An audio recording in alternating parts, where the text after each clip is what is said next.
So the thing is, it looks to me like the Democrats are just doing everything wrong. What do you think?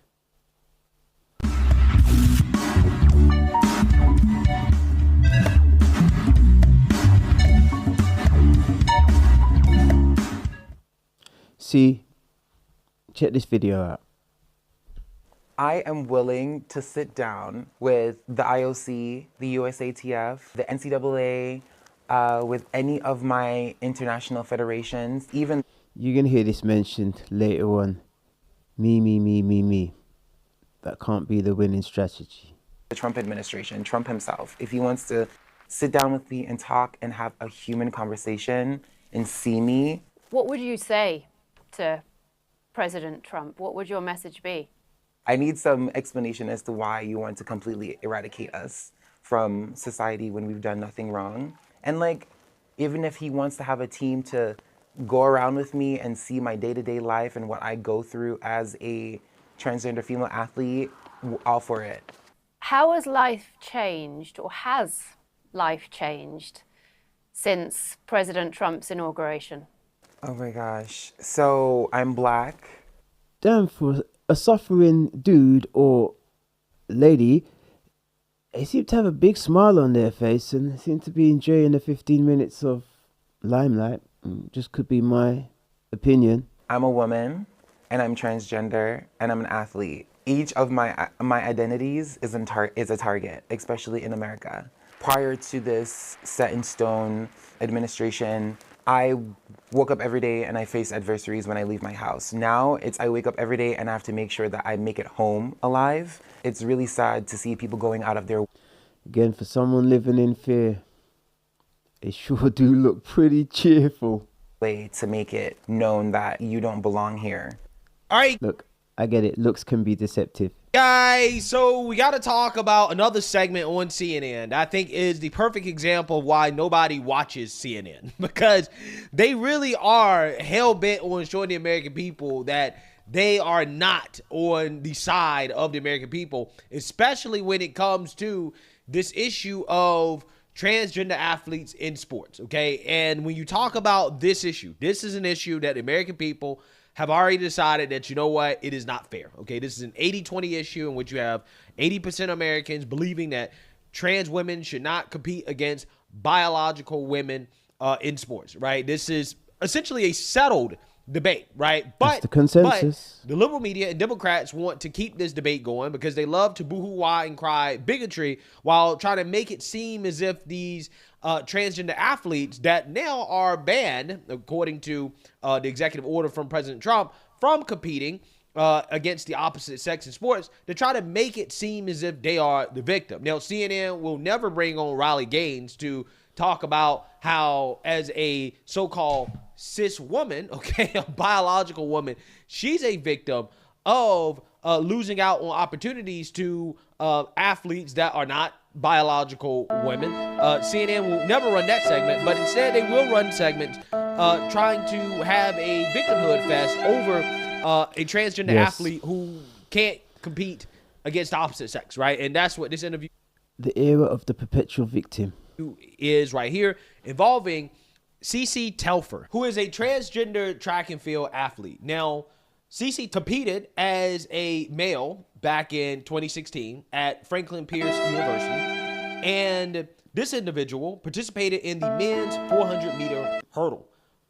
This person recorded a personal best time of 57.34 seconds, ranking 200th among NCAA Division II male athletes that year. So basically, competing as a male, this individual was not very good. And then lo and behold, all of a sudden, this individual decides that, you know what, I'm going to transition to be a woman, and I'm going to compete amongst women, competing in the women's 400-meter hurdle.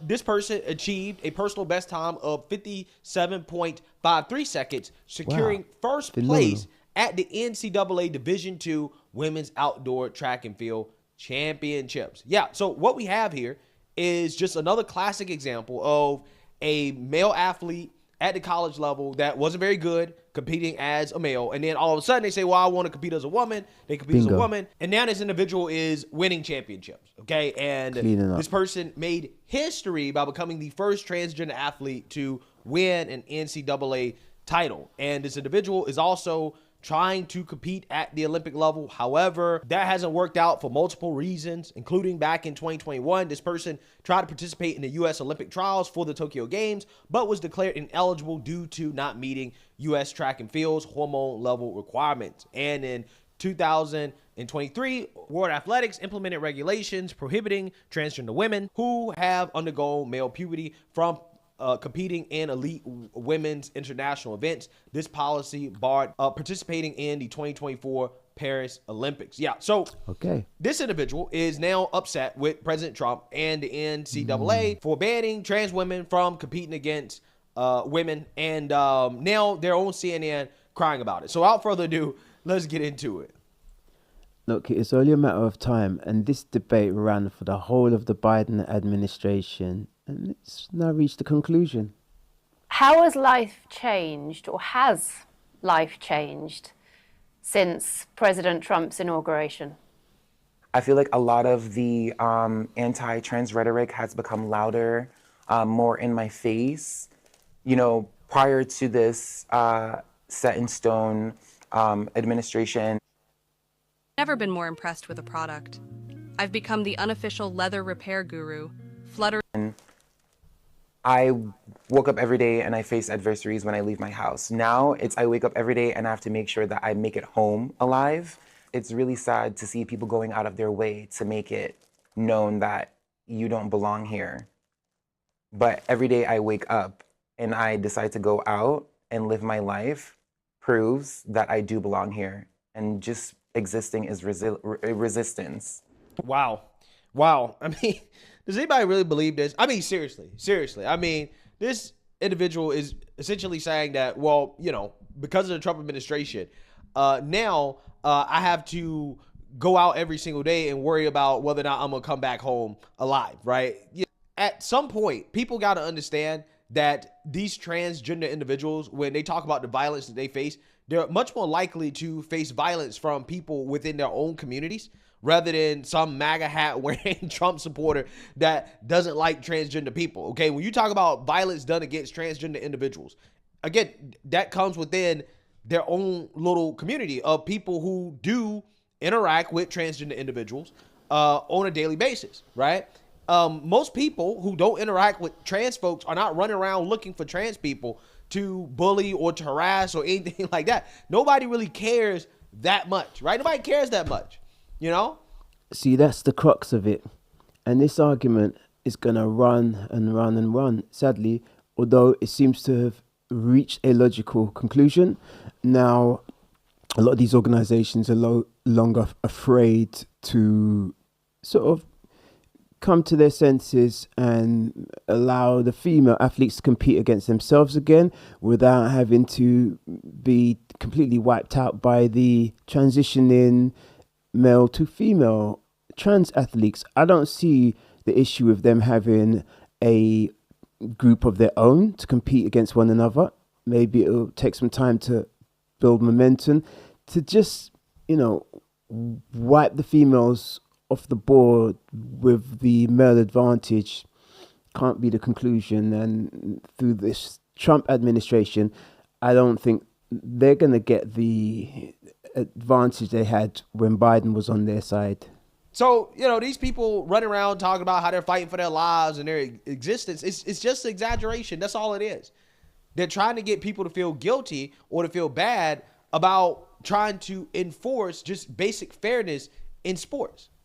When you hear some of the words, the rhetoric that is being used, I wonder how that makes you and your community feel. It's sad to see that one of the most powerful countries in the world would ostracize and dehumanize a group of people, a small group of athletes too, but also as transgender women overall. I've done nothing wrong but try to be a good member and contributing member of society. I pay my taxes, I go to Hey, that's what everyone's supposed to do. That's ordinary. That's integrating if the quest is to be accepted in society and be regarded as a normal individual. They've achieved it. Why the want for special brownie points? School, I try to leave this world better than I came to it. So if the president doesn't see us, we'll make ourselves be seen and known. Congratulations. Congratulations, you're doing the basics. You go to school and you try to be a positive contributor to society, right? That's great. That's awesome. But that doesn't mean that you get special rights and privileges. That doesn't mean that you get to do whatever you want to do. That's not what it means. Okay? Okay, it's awesome that you pay taxes. It's great. A lot of people don't, right? I'm just saying. Or they're not net taxpayers, okay? They don't net pay into the system, but I'm just saying, regardless. That doesn't mean that you get special rights and privileges, right? That's not what it means. With goodness and love, because that's all we have to offer. And you are somebody for whom this hits so many different aspects of your life.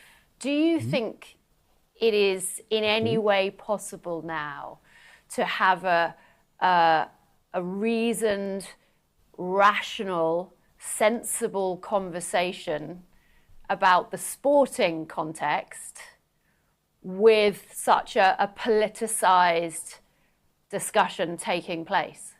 Absolutely, Amanda. I feel like we could still have. Look, like and subscribe. Leave your point of view in the comment section. I'd just like to take a moment to have a little moment from our sponsors, who are Small Debts. If you happen to be based in the UK and having issues getting money paid to you, they know what they're doing and they'll have your corner. Check this out. To get your security deposit back or dealing with unfair charges? At Small Debts, our tenant advocate service fights to get your money back. No stress, no hassle. Take control today. Visit smalldebts.co.uk and start your case now.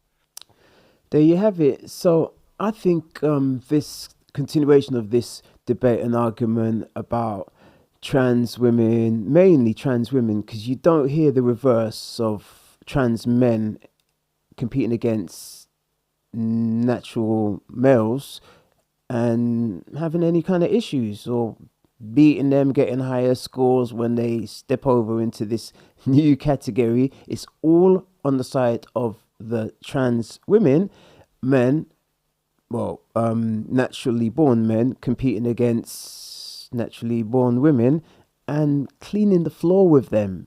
I mean, that in itself says something about this argument. I think it was well presented by our guy Greg Foreman over there at the Black Conservative Perspective. Thank you for spending a bit of time with CornerSpeak. You've been here with myself, Owen Ueje. Be good, be safe, be creative. For now, we out.